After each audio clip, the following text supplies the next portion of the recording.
First of all, let me just say a hearty good morning to you. I appreciate whoever arranged for there to be sun out today. So all of you folks who prayed hard for that, I appreciate it. And I will try to make full use of it. I'm on restrictions these days. I have to only be out between sort of 40 degrees and 80 degrees. So all that you do to help me get outside is greatly appreciated. More than that, I really want to thank all of you for taking the time out of your schedule to be here this morning. It's greatly appreciated. CEC is fully appreciative of the kind of time and effort you put into the scholarship you do, the students we serve, and the university that we serve. And we know that that takes a great deal of time and effort and energy from all of us, and taking time out of your schedule to do this hopefully won't feel like a sacrifice by the time we finish this morning, that it'll actually feel like something that will be beneficial to all of us and certainly to each of us. That said, I know that some of you have probably had a challenge figuring out exactly where the agenda is. So if you'll open your orange folder, you have a stapled together sheet, the front of which says Scenario Planning, Getting Ahead of the Curve.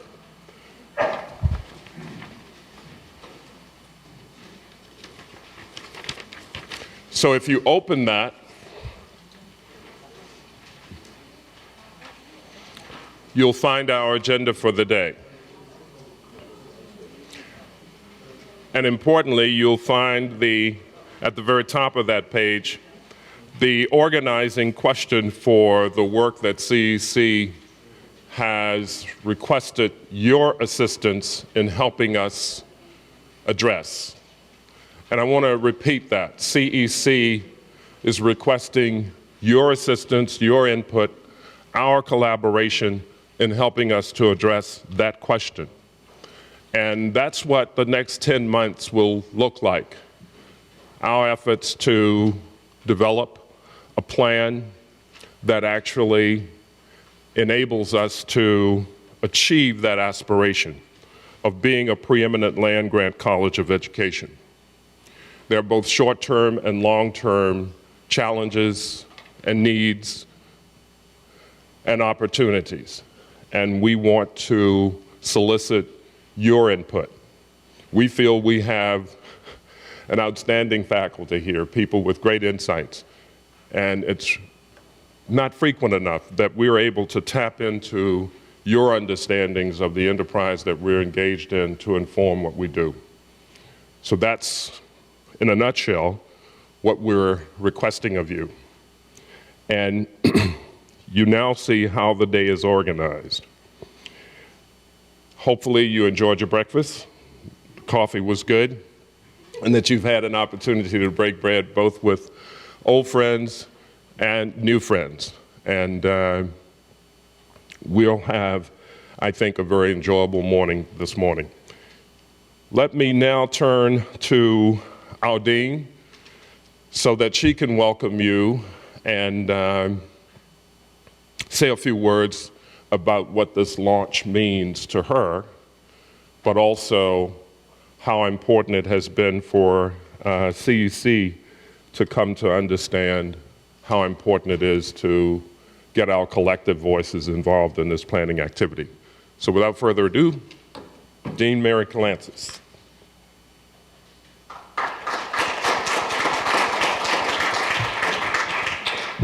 You're all very kind.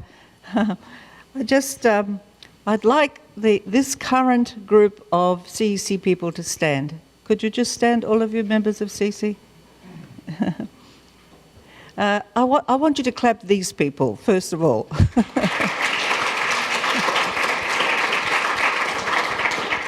And I want to thank them sincerely. They're part of a long tradition of members of CEC, and the spirit of those who went before them actually is embodied in the kinds of decisions made by this CEC. And that is, how do we do shared governance? How do we share responsibility for the future? And how do we give faculty the primary voice to provide the primary advice for the primary decisions of our college? And we talked about it a lot amongst the CEC members and the code members, and we thought, we all want to do this, but we're all so busy, and when will we get the time? And, just the logistics of being able to do it turned out a little bit too hard, I have to say, for code, which is the management team. They said, we're not going to manage it. This semester is so busy, we can't do it. So I went back into CEC and we started the conversation again. And then Bob Husband came and I said, we're not doing strategic planning. We're doing scenario planning, scenario thinking, trying to understand who and what we are, what the forces are that are impacting on us, and where we want to go into the future. And hand it back to faculty. They know, they're smart. There's nothing that I know or my executive team knows that you guys don't know in your bones, if not in any other kind of form.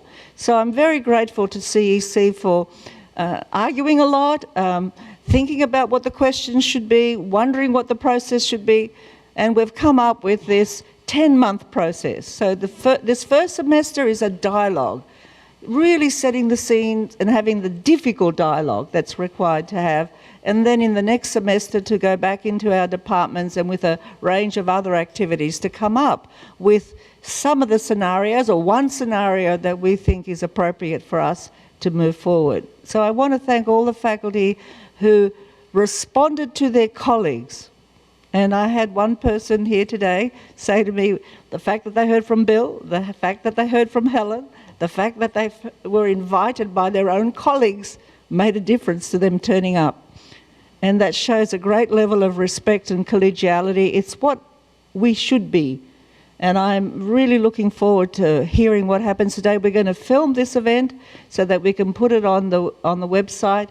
For those who weren't able to come, so we can be part of the modern world and social networking, and that we can continue a discussion. We're going to have a blog which is going to be managed so that the conversation can go on. And we are serious about turning over the conversation and, as I said, the difficult dialogue to faculty. So I'm just really grateful to all of you for being here today. And I'm going to be even more grateful when you stay the distance and keep the conversation going into this semester and into next semester. And to Bill for his leadership, and to the office, everybody in my office who supported with preparing the materials for today. And Bob's going to film us, so thank you, Bob, for being here today to do that.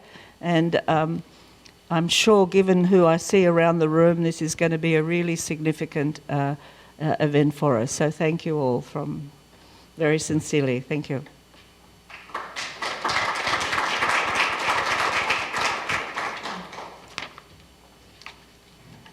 Okay. Before I introduce Bob Husband, I want to do one additional thing. I want to thank Megan Schultz and Susan Michaels. Every time we have a meeting or an activity or an event, we could end up thanking them profusely. But none of the materials you received would have been there, would have been here. The orange folders that you have, the materials that are included inside, they put in a lot of effort, time, and energy to make sure that we have what we need in place in order to have this kind of event occur and occur effectively. So I want all of us to thank the two of them for the work they do.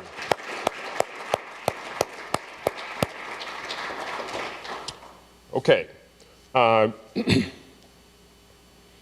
The Dean has already outlined for you what our aspirations are, what our expectations are over the next several months. One of the things I want to underscore for you is that not a lot of this is fixed. And so the opportunity for you to have a major impact and influence on who our speakers are going to be, who will come to talk to us about the nature of higher education, 4 colleges of education. You'll have tremendous opportunities, several opportunities, to make your suggestions, your recommendations. We've done some of that. We've had some exciting and rich debates inside CEC. And you'll get to you'll get to hear that from the CEC members who are sitting at the tables with you as you begin to, and you should interrogate all of them. Their answers are likely to be different than mine, as you'll see. But it's important to understand that one of the things that we wanted to maintain was an openness in this process. Second thing I want to underscore, all of the correspondence speaks to the college. It doesn't speak to departments. And I think that's an important thing. Too often, when we think in terms of departments, which we often do, it leads us into a set of discussions and debates that encourages a lot of protectionism, and it's understandable. Resources are scarce, opportunities for growing are not always available to each of us the way we would like for them to be. But there are many occasions where we really need to be understanding who we are as a college. And I firmly believe that understanding who we are as a college and the things we do to enhance ourselves as a college are not at all incompatible with who we are as departments and as individual scholars. So it's not pitting the college against us, but it's understanding how we make the college the kind of place that fosters and nurtures all of our aspirations and interests. That may sound a little high-minded, but I think that's the kind of thing that we have the ability, the capability, the insight, the expertise to be able to do. It'll take some serious planning work, and that's what we want to engage in. But I wanted to underscore that because that's how all of the correspondence looks. It says college. Challenge us on that. That too is open. But I think it does set the tone for a conversation that everybody can participate in, that everybody can understand this is the place that we call home. This is our academic home. This is where we come every day to share our facilities, our insights, our understandings, to work with the students we have. And we want it to be the kind of vibrant place that makes it possible for us to be as good as we would like to be individually and as departments. Okay, that said, what I'd like to do now is introduce Bob Husband. This is going to be kind of brief because I'm technologically challenged. And this bio didn't download on my cell phone. So what I'm going to do is to tell you that we were mired in our respective debates about how we go about doing this. And so we finally realized that as bright and talented as we are, the folks who elected, we didn't know how to get out of that discussion we were having. So fortunately, we have a campus that has a great deal of expertise, one of whom is in the person of Bob Husband. Bob, would you please stand? So what I am going to say about Bob is this is one of the most mild-mannered, even-keeled, soft-spoken, definitive leaders I've met in a long time. Bob came by invitation to us, and he brings a great deal of expertise. He's done this on numerous occasions with different colleges, with different corporations, and I think you're in for a real treat to have this opportunity to have this kind of expertise to lead us in this exercise. So I'm going to ask Bob to fill in all of the things that I didn't say about him. And come forward now, Bob, and introduce yourself to us. And again, he has the answers to what this thing is. And I want to underscore that because one of the things I want to make clear is I didn't have the answers that we needed in embarking on this exercise. Bob, thank you for joining with us and appreciate having you here. Thanks, Bill.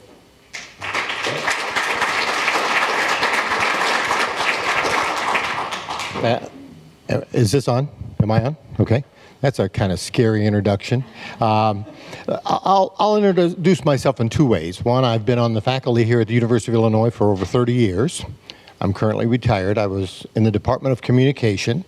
I often, when I'm in the private sector, working with different companies, introduce myself as saying, faculty member at the University of Illinois, home of the 5th largest library in the world, 7 Nobel Prize laureates, and 172 NCAA football violations. And nothing to show for it. That's the problem. I say, you figure out if you're going to do all that cheating, you ought to be able to win, but we haven't figured that one out yet. And this was back in the days of Neil Stoner, et cetera, et cetera. And I've had a lot of football athletes in my class, so I love to tease the athletes, and I feel very positive about them, but oftentimes that's what makes the national news in the corporate setting, right? And so I've been on the faculty for over 30 years, and I'm very proud to be a part of this university. Delighted and privileged to be a part of the college here for the next 8 to 10 months, just in and out, and to participate with the CEC team in terms of this notion of strategic planning, scenario-based planning. But probably I would say the last 5 years of what I've been up to or what I've been about is more involved in consulting. And I do an awful lot of consulting in the private sector. And I think probably I need to frame the picture of how I see myself, give some perspective to how I view consulting and how I see myself as a consultant. And it actually is best expressed from a true story that happened some years back. I have 3 children, and the youngest daughter was enrolling in the University of Michigan in the School of Social Work there. And if you know anything about the program there, it's a pretty massive program. And it was the first time she had ever had the experience of finding a roommate online. And so she was meeting a roommate for the first time when we moved her to Ann Arbor. So my son and my wife and I, with a U-Haul, packed her up and headed towards Ann Arbor, and my wife gave us the typical instructions, at least my son and I: don't be rude, don't say anything stupid, be nice, be pleasant to Jessica's new roommate. And so we were about that, and we were getting Jessica moved in, and she had a new roommate, Stacy, and delightful young woman. And during the course, as you've done this, during the course of moving them in, we had to find some piece of furniture, and so my wife and I ran off to Target. And while we were gone, my son got involved in a conversation with Stacy. And he just asked Stacy, he said, "Well, what does your dad do?" And she said, "Well, it's a little hard to explain. The best way I can explain it is he's a rocket scientist." And my son said, "Rocket scientist?" She said, "Yes, he's on the faculty at Cal Berkeley.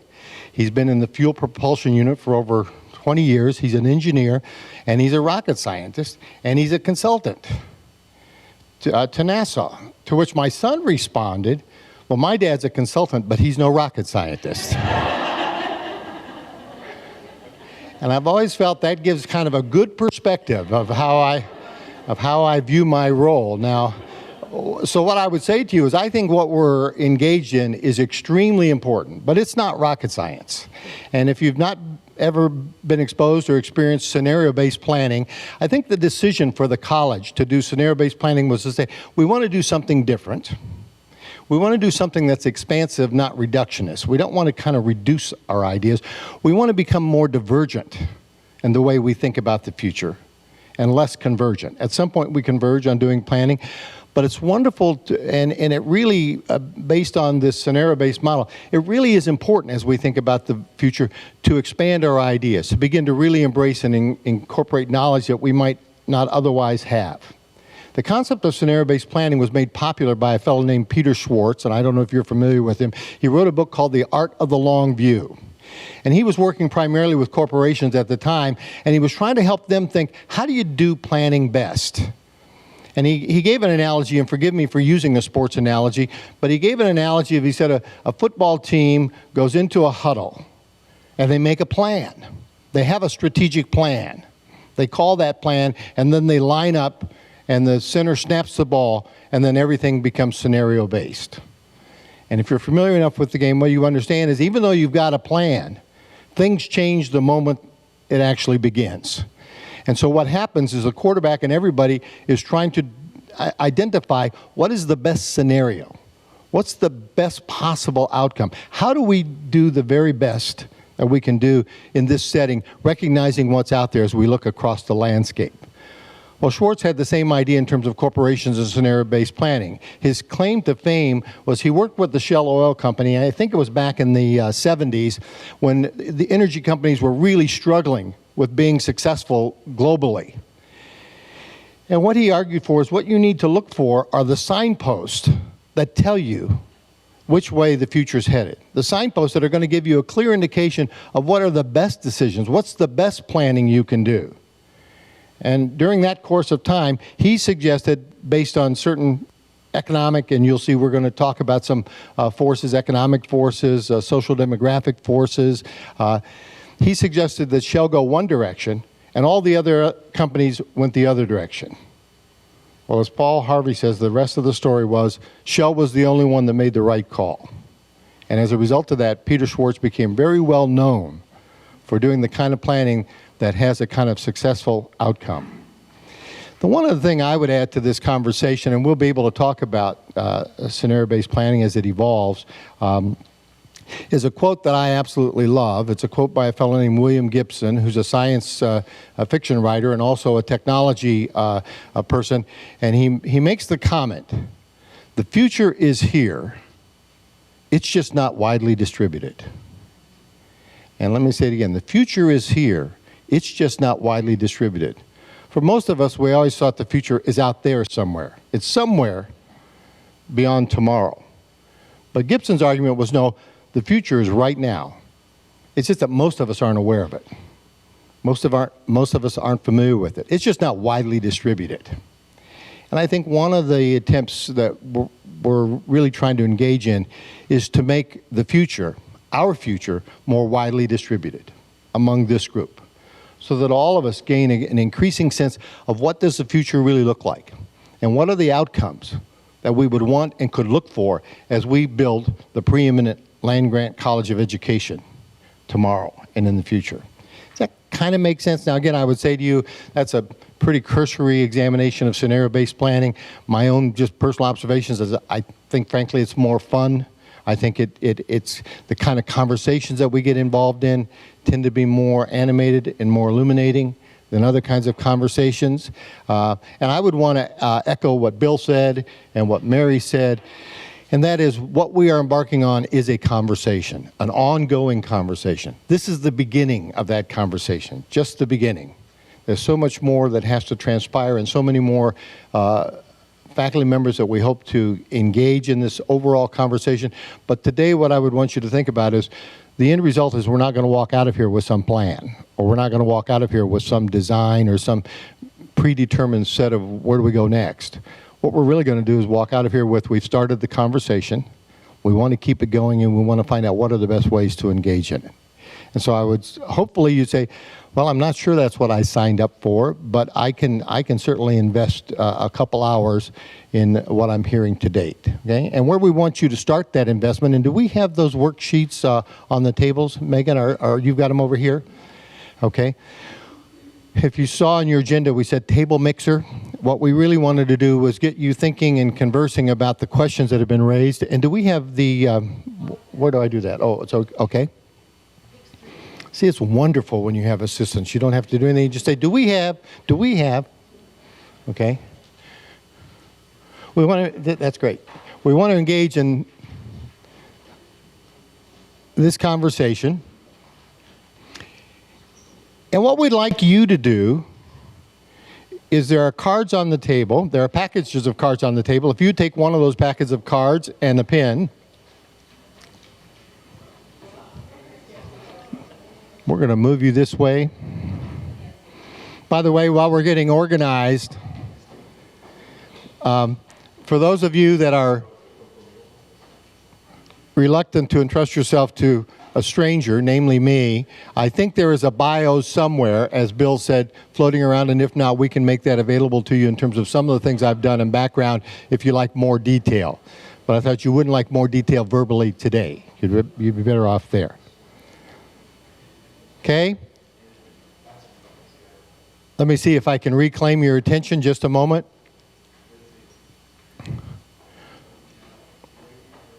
Okay. What we would like you to do is with four questions in front of you, we would like you to think of, when I think about these questions, the one challenge that comes to mind, and it could be any one of the four. You can take the top question, which is the overriding question, or you could say specifically how we organize. which is one of the questions. What kind of teaching, research, and sponsored projects? Take any one of those questions and say, when I think of these questions, the one challenge that comes to my mind is, and we'd want you to write it on a yellow card, on the yellow card in front of you. And then we want you, after you've thought of that, an aspiration that I have when I think of these questions, an aspiration that I have for me or for us is this, and then a trend that I see is the last one. And the reason we're organizing these by color cards is because we have limited time this morning. We're going to collect these cards, and we're going to synthesize them, and they're going to be the starting point for us in the next conversation. So although we won't be able to talk about them here, we'd like you to be able to write them and then us get them collected. Now, this said, first, this conversation, you're going to write 3 statements. When you think about it long term, when you think about us in the long term, here's a challenge I feel we're facing, here's an aspiration I have in the long term, and here's a trend that I think I see in the long term. And then we'd like you to just share your thoughts at the table with each other. Just share them, and then we'll move on to a same set of questions, but when we think about it in the short term. So we have 2 different conversations, part 1, part 2. The first one is about what we see in the long term regarding those 3 issues, and then what we see in the short term. Okay? Are we pretty good? So if you'd write them down on a card, and then when you see most everybody done at your table, if you'd be willing to just start the conversation.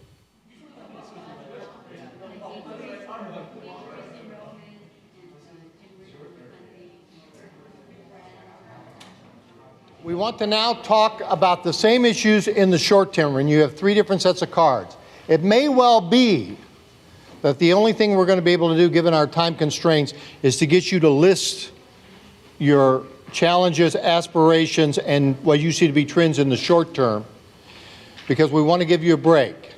And we want to give you a break no later than about 5 after 10. So if you can list these and then start your conversation, we would love to have you do that. But we want to make sure that we collect your thoughts and your ideas on cards before we leave the room today, okay? So this now, we're going to do exactly the same thing, only we're going to talk about those questions in the short term. Short term. Challenges we see today. Short term. Challenges, aspirations today. Trends that we see today. Okay? This is just the same conversation except in the short term. So if you'd go ahead and fill out the cards, I will call stop at 5 after and we'll take a 10-minute break. Okay? Go right ahead.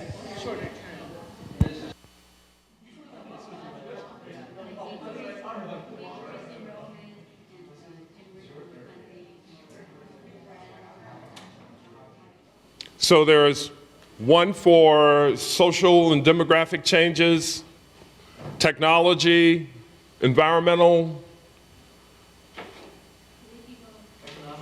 economic and political. What we're asking you to do is to grab a chair at one of those tables. So disperse yourselves, whichever one is to your liking. I encourage you to hurry because some of those tables are going to fill up quickly. This is like the game that they play at halftime at State Farm Center. I don't understand any sports metaphors. All right, social and demographic is over here. Environmental is where Nick is. And Pradeep, I don't know about these philosophers congregating around environmentalism. Oh, Nick moved, okay, all right. Try to distribute yourselves.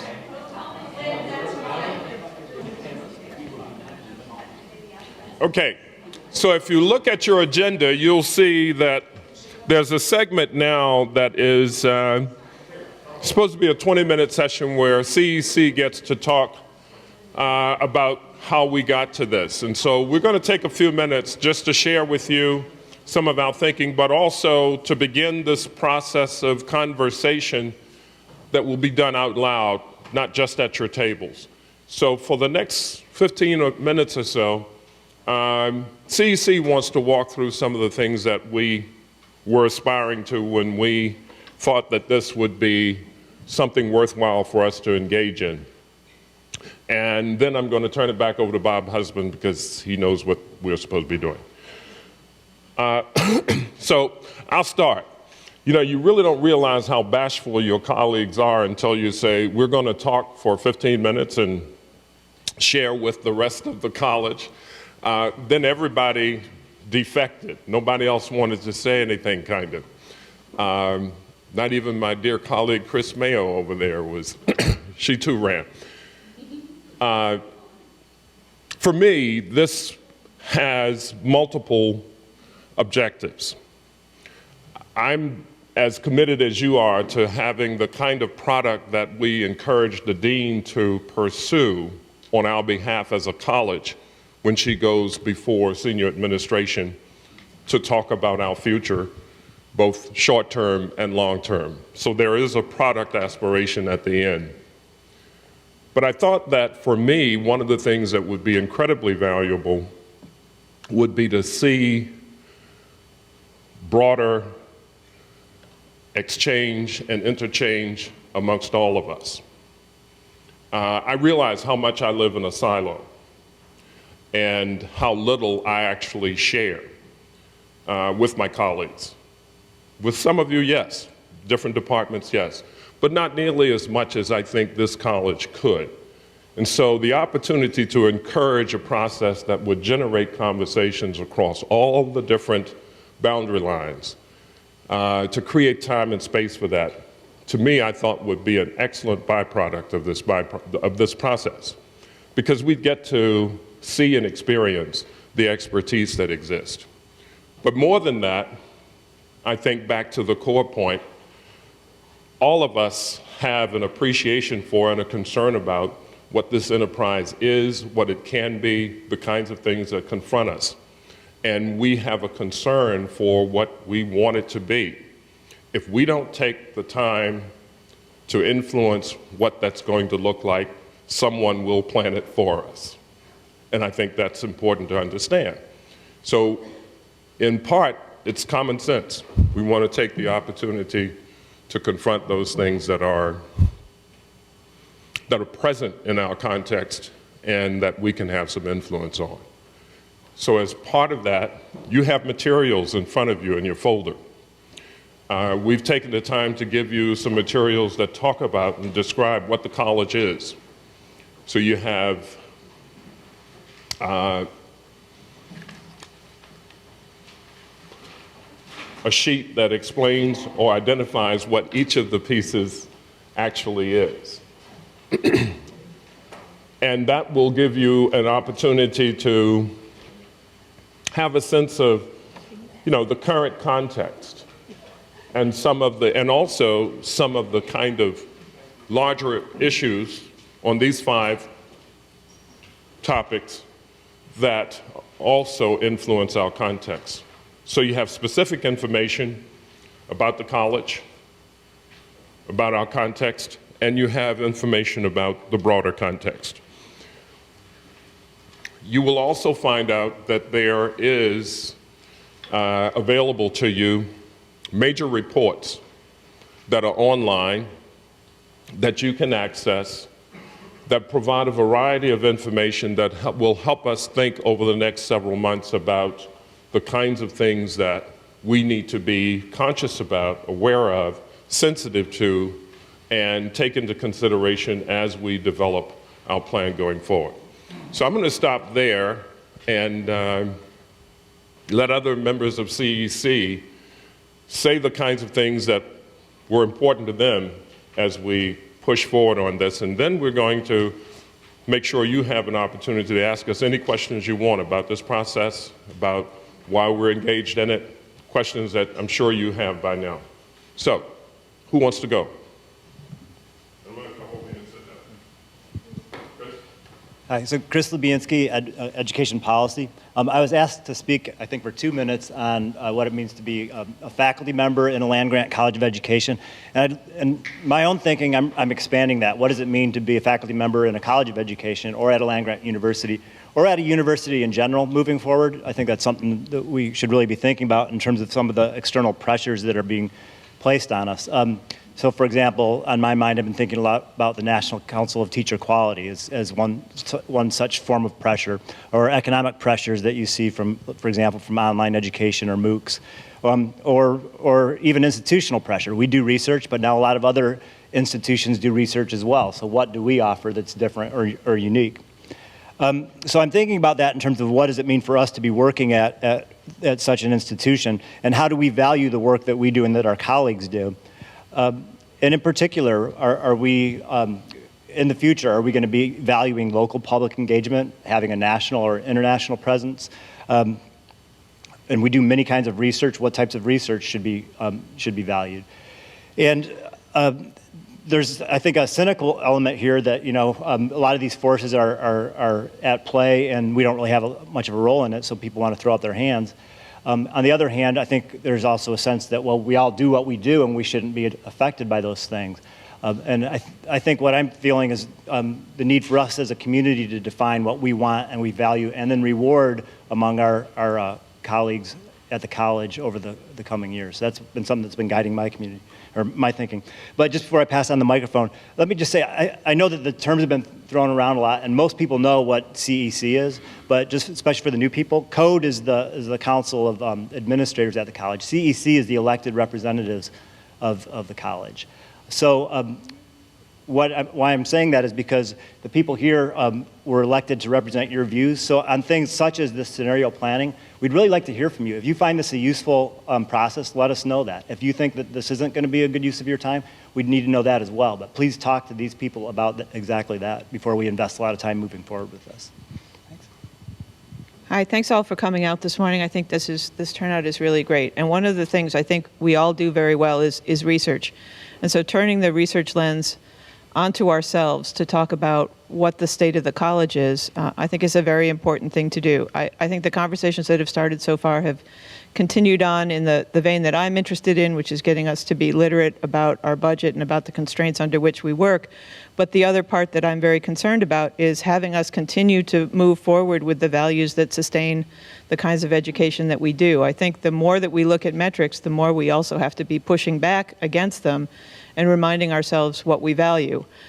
To me, I think online education is not just a way to help the college grow the budget, but it in and of itself is a very interesting place to live and teach. And I, of course, am encouraging you all to come into that because it brings in revenue, but also because it's a way for us to talk about how technology-enhanced education, online education, blended education can change what we think are important and can help sustain, I think, the vision that we have for our various sub-disciplines as we move forward. I would prefer to get less in the way of all of the conversation that you all are having and continue to sustain the kinds of conversations that are starting, so I'm done. I'm Jim Schreiner, and this is my first semester as a CEC representative. Someone quit or went on sabbatical or something. And I've already missed a meeting. So I was at IES last week with Ami.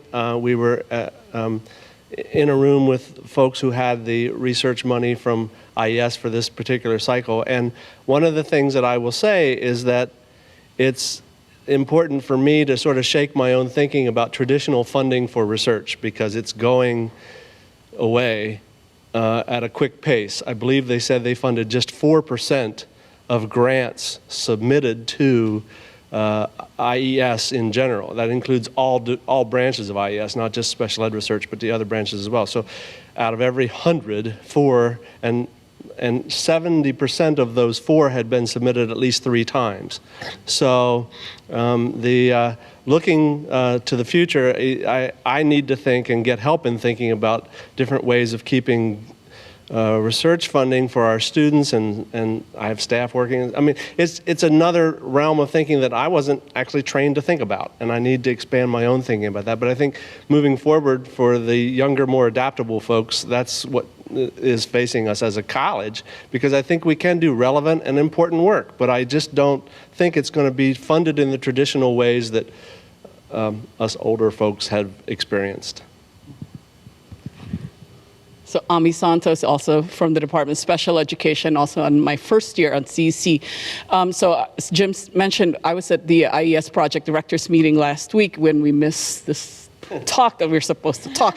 But anyway, there were two things that happened at IES that really struck me at the opening session. John Easton, who's the head honcho for IES, came up to the podium and pulled up this New York Times op-ed or column that said, "Big researchers, little impact."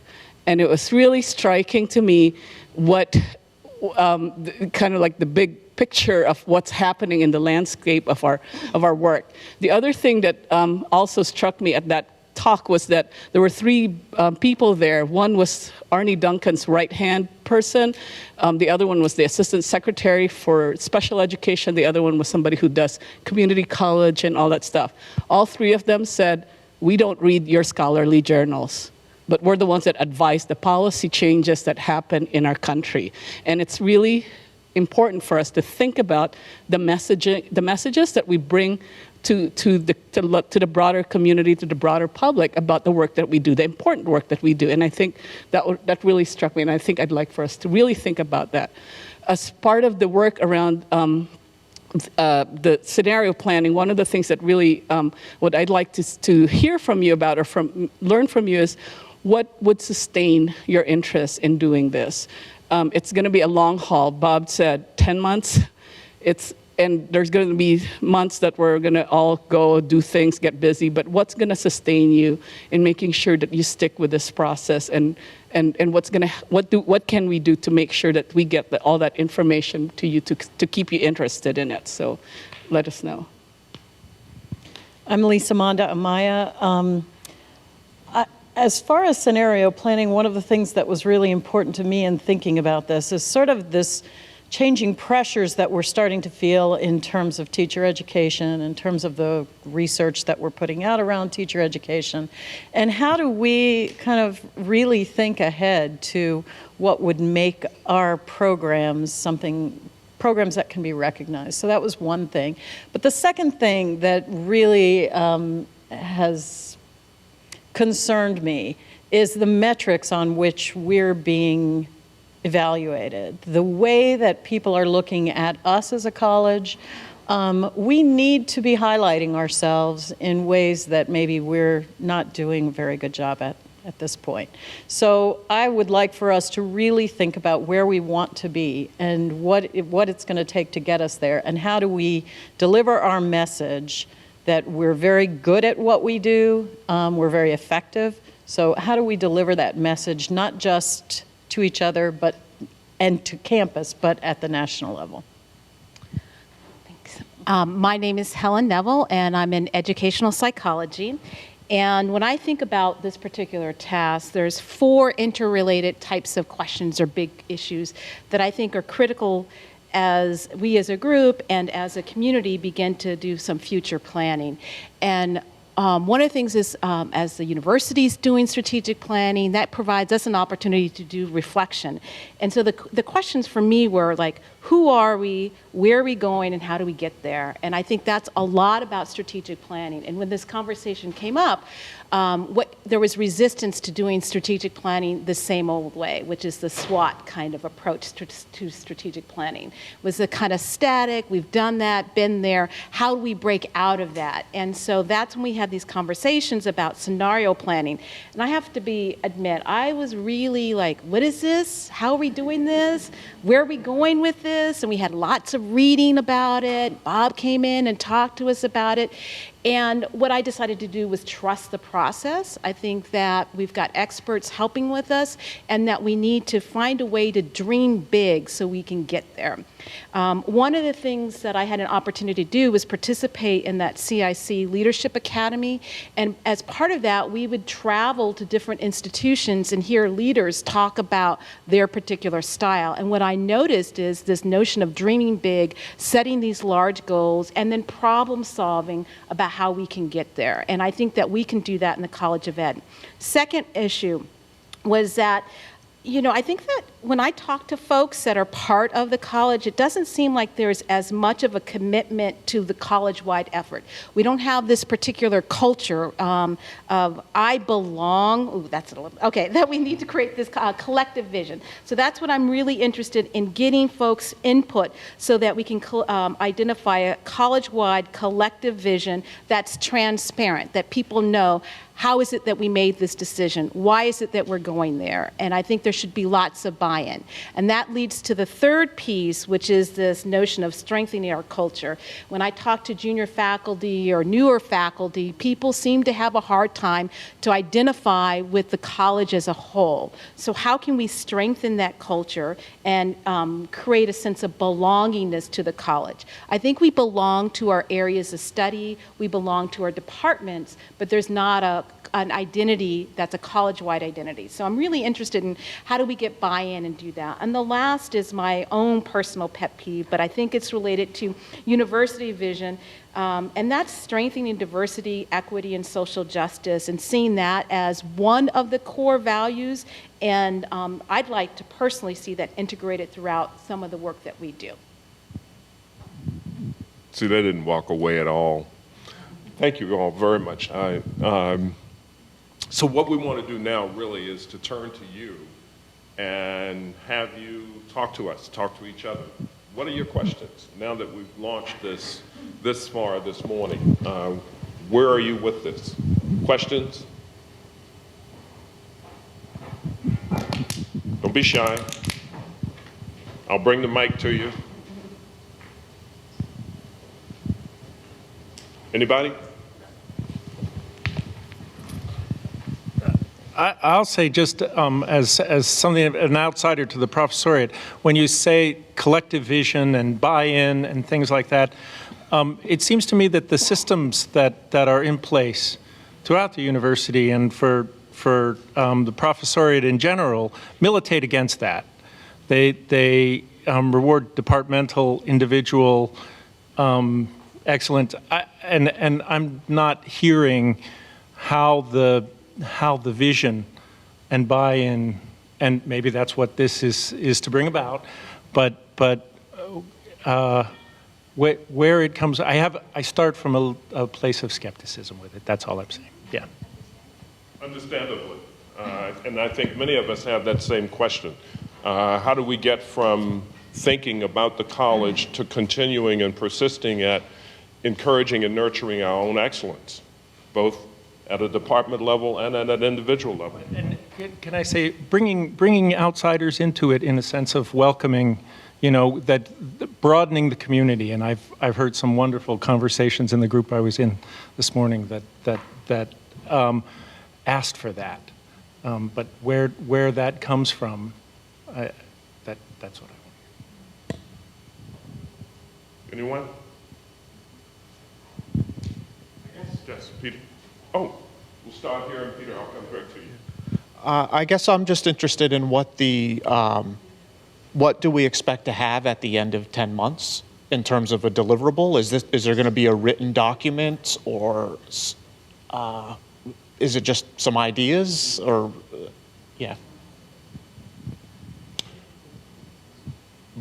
Bob Husband's going to answer that question for you. Now, in all seriousness, it's going to be both and. We're going to distill a lot of our ideas and visions into some coherent possibilities. Your back is to the camera. That's my better side.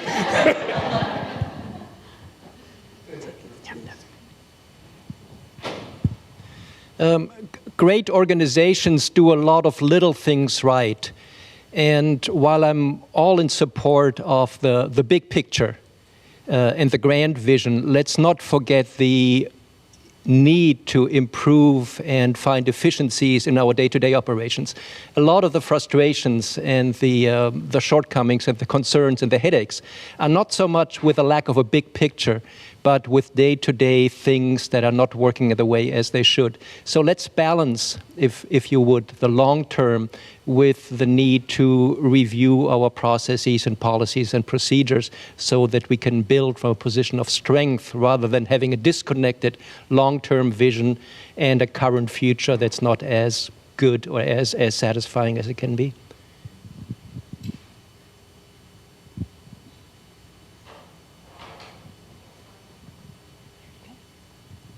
I'm a little surprised 10 months is the window, the cycle.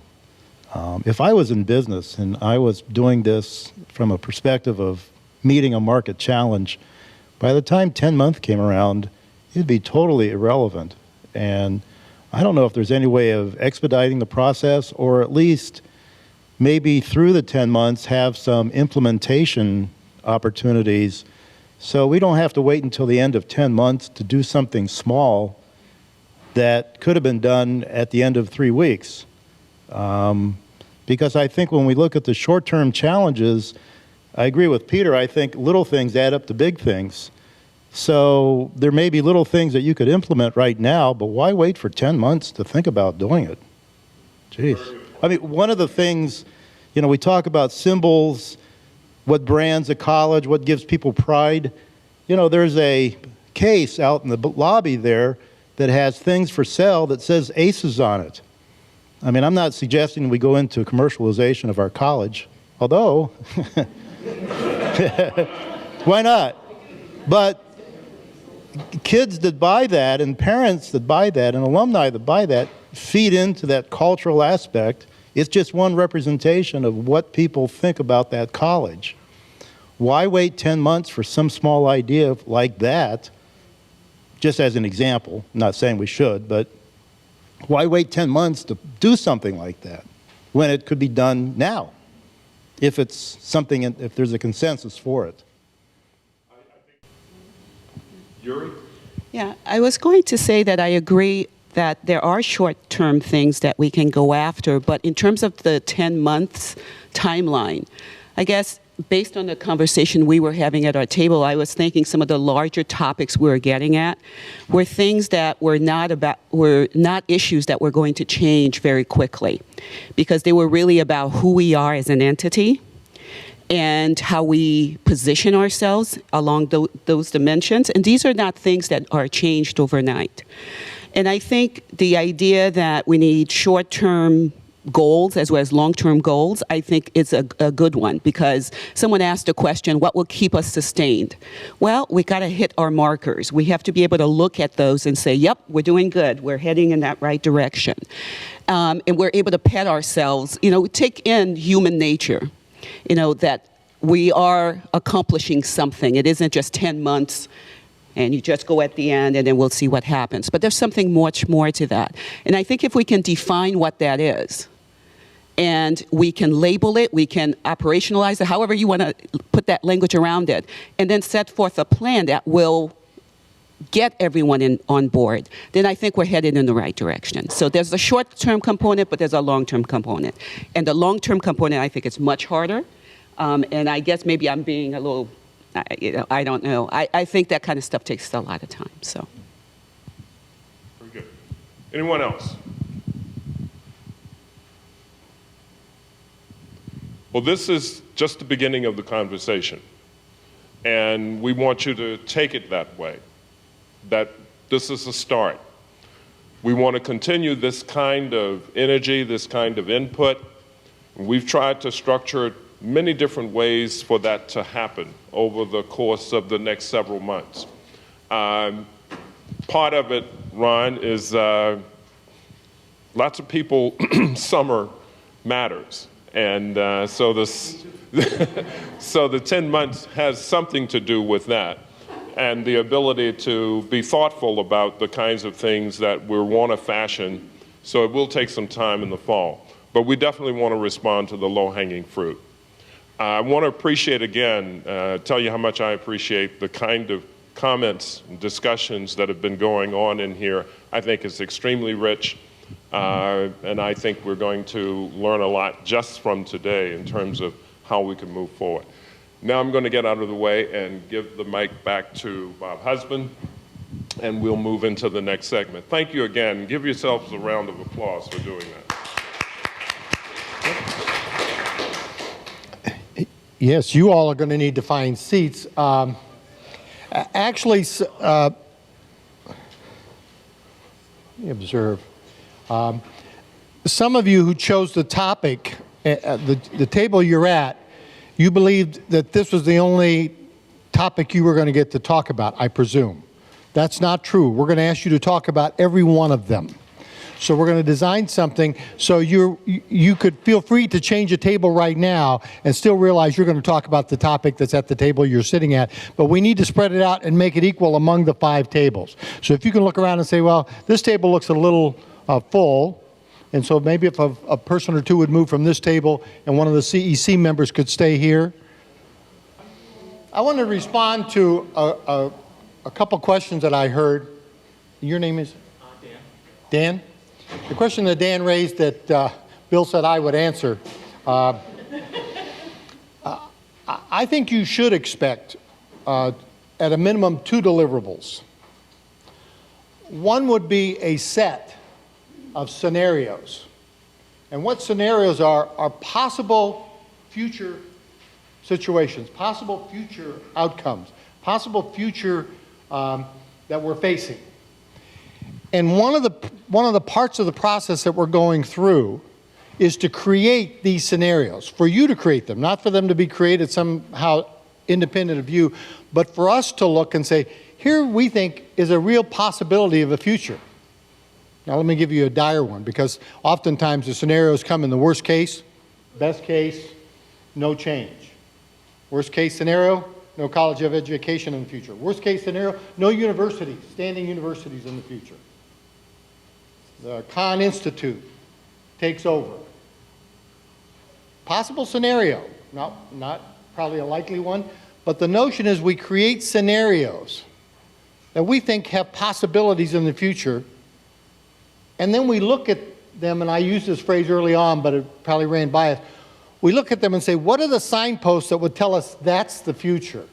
That is actually what looks like coming to pass, given funding, given the way people are being educated, given the social forces, given the environmental forces. What's the possibility that that's the more likely future than this over here? Now what we hope to do is, through a process, create probably 3 to 4 scenarios is the recommended number of scenarios that we might look at as a college of education going forward and say, all of these have possibilities. And what would indicate to us, this is the one that's more likely coming true as we think about the future. So the scenario base is collecting information and beginning for us to think about this long term. Now remember, I mentioned that Peter Schwartz's book was entitled The Art of the Long View. And Peter and I didn't catch the name of the gentleman that argued for College of Ed t-shirts, but the notion of we do need to do, pardon me? Yeah. What's his name? I couldn't catch his. Ron? He goes by Ronnie? Okay, Ron, sorry about that.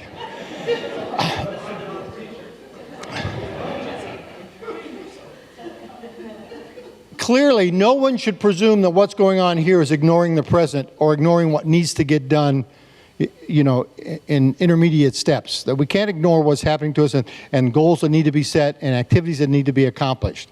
Peter actually asked me if it was possible, as I was coming up, he said, would it be possible to walk away with 3 distinct specific things we're going to do moving forward? And I thought, well, I think there is, but we'll have to see if that fits his category of what those 3 distinct things are. Okay? Now, back to, still trying to answer your question, Dan. I think we should have, at the end of 9 to 10 months, and I said 10, but it's really by the end of December of this year, should have 2 or 3 scenarios that we have outlined as a College of Education that we think are really real possible scenarios when we think about ourselves of what does a preeminent land-grant College of Education look like in the long term. And what would be scenarios that would affect that, the way that we would go that direction. And I think we should also have a deliverable that's a plan, to some degree, of forged, at least conceptually, principally, a plan of how do we address that then, going forward. So I would say, and I don't know if I'm committing CEC or who I'm committing to this, but I would say those are at least 2 deliverables we'd like to have. Now, the other thing I would like to address is I heard over the break some frustration, and this could be too strong a term, a frustration or a discontent with the fact of there are serious things going on, and we need to have serious conversations. And movement today is too fast. We should have been able to stay in that conversation as a faculty and begin to talk to one another about the things that are really facing us. And I, for one, would want you to know absolutely that's what this is about. But it's going to be stretched beyond this day. This day was just to get us starting that conversation. It really wasn't, in a sense, to have that conversation. It was to begin to collect information and get us familiar with how do we engage each other in that kind of conversation, okay? So I apologize to those who feel that we're being rushed through this or that we're not having the kind of conversation that we ought to have. And I think Chris's comments, the CEC says, I want to hear from you. If you think this is not worth your time, then you need to tell us. If you think it is worth your time, we need to know that too. And what will make it worth your time? Because I'm convinced from the dean on down, we absolutely want this to be worth your time. There are many people in the room who think it's incredibly worth their time, critically worth their time, because it somehow dictates not only my individual future, my departmental future, but the future of this particular community of scholars, okay? Now, the reason I say all that is if you thought you were being pushed an hour ago, you're now really going to be pushed in terms of what we're going to do next. And so I don't want to offend you more for those of you then. So I'll ask you just to bite your lip or to hold your breath and say, I'll go with this one. It's something we refer to, and I use this more in the private sector, of what we call speed dialogue. Now, if you're like me, that's an oxymoron. Dialogue is not speedy by any stretch of the imagination.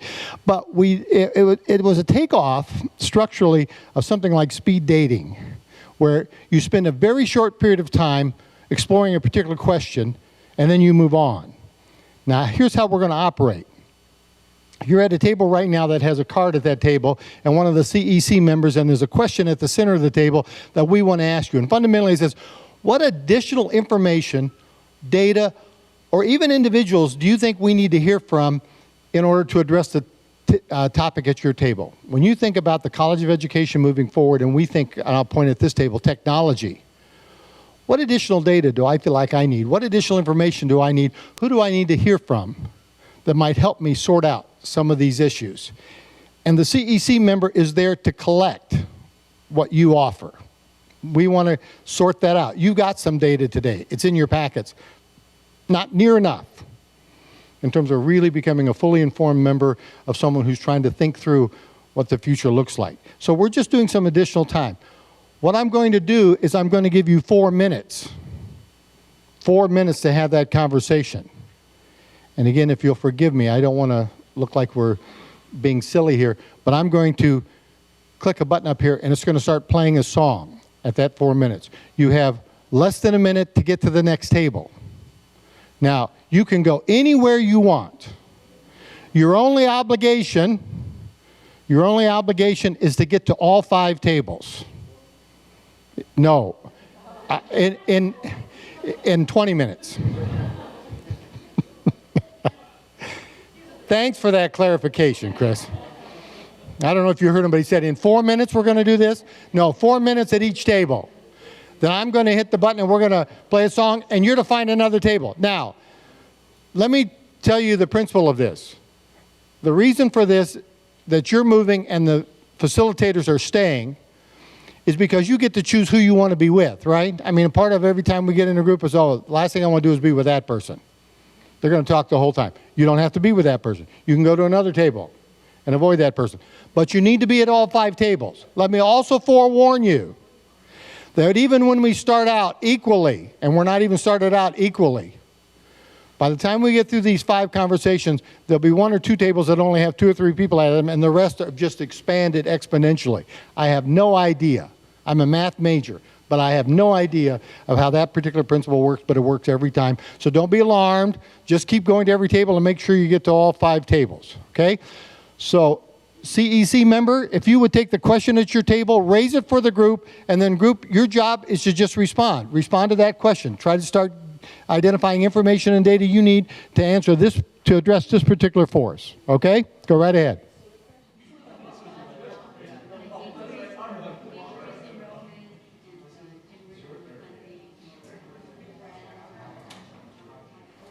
What I have concluded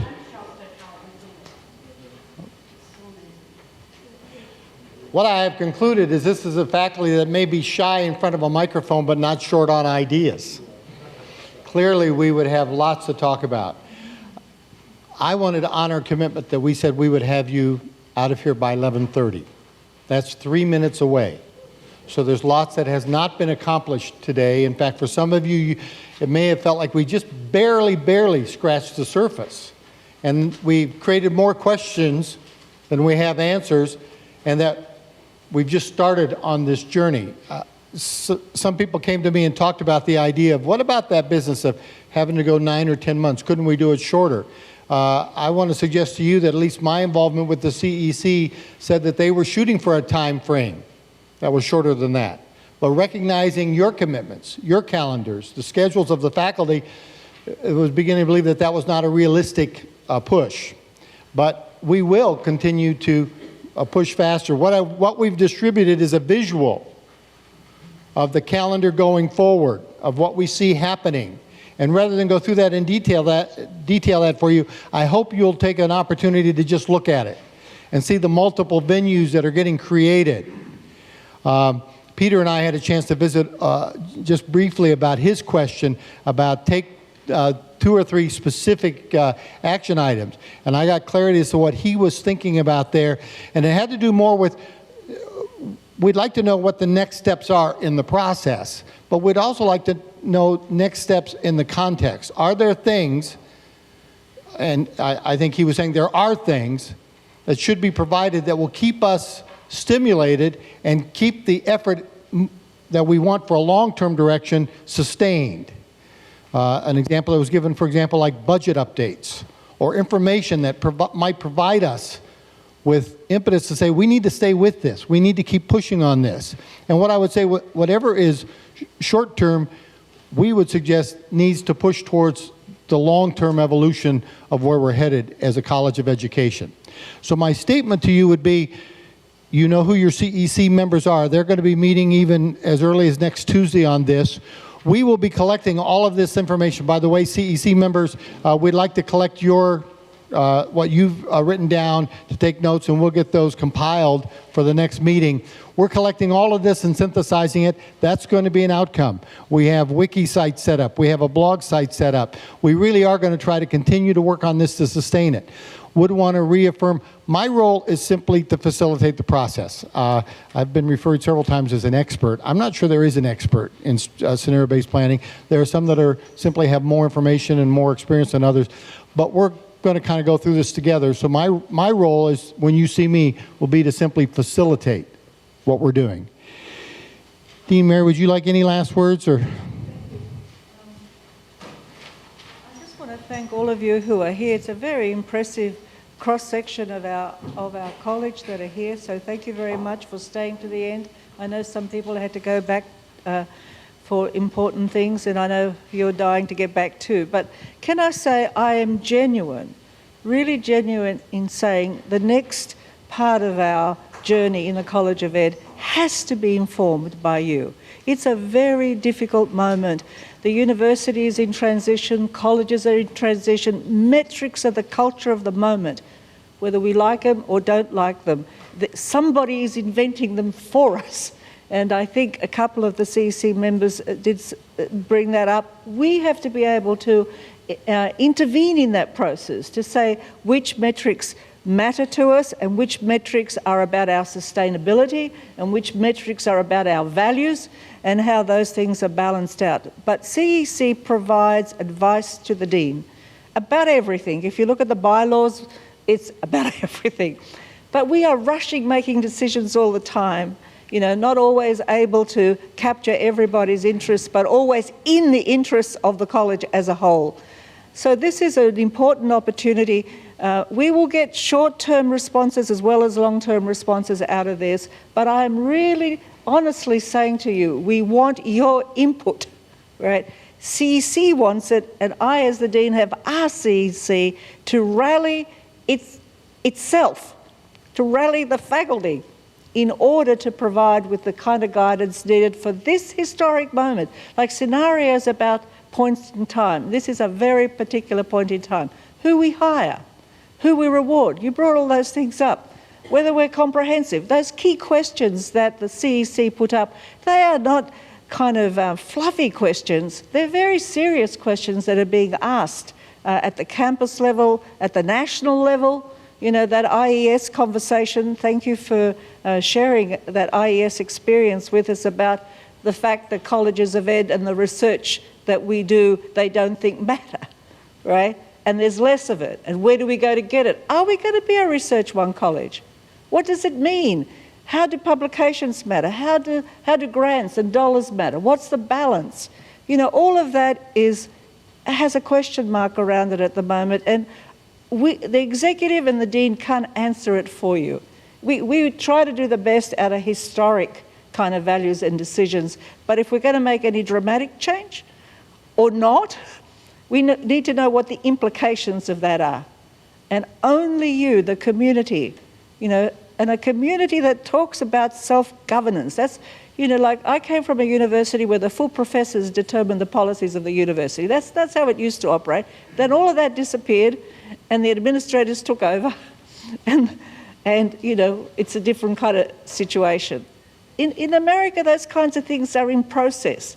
So the professors, the professoriate, and all those involved in the delivery, and it's a team, George, it's, you know, you have to act now and speak and help shape whatever we put forward as our planning, whatever we put forward as new decisions we need to make. So the stakes are high. The conversations, I know, were rich, and we will synthesize them and give them back to you, but we're taking a longer period to bring the faculty along. So if they're not there for the first meeting, they might be there for the second meeting. If they're not there at the second meeting, they might be there for the third meeting at the departmental level. We're going to cycle through different strategies for collecting as much co-option, right, as we can. I can't do it as a dean. Quite often, sometimes people say, if the dean wants that, we need to be wary. You know, it's a kind of default. Somehow that there's some secret agenda. I have no secret agenda. I am your servant. I've always felt I was your servant. But I can't know what it is unless collectively we rethink what it is at the moment. So I want to thank CEC for having the courage to do this and for encouraging the rest of their colleagues to come today. And you guys will make a difference into the future as well. So thank you all very much. Really, I mean it sincerely. And thank you, Bob, for a terrific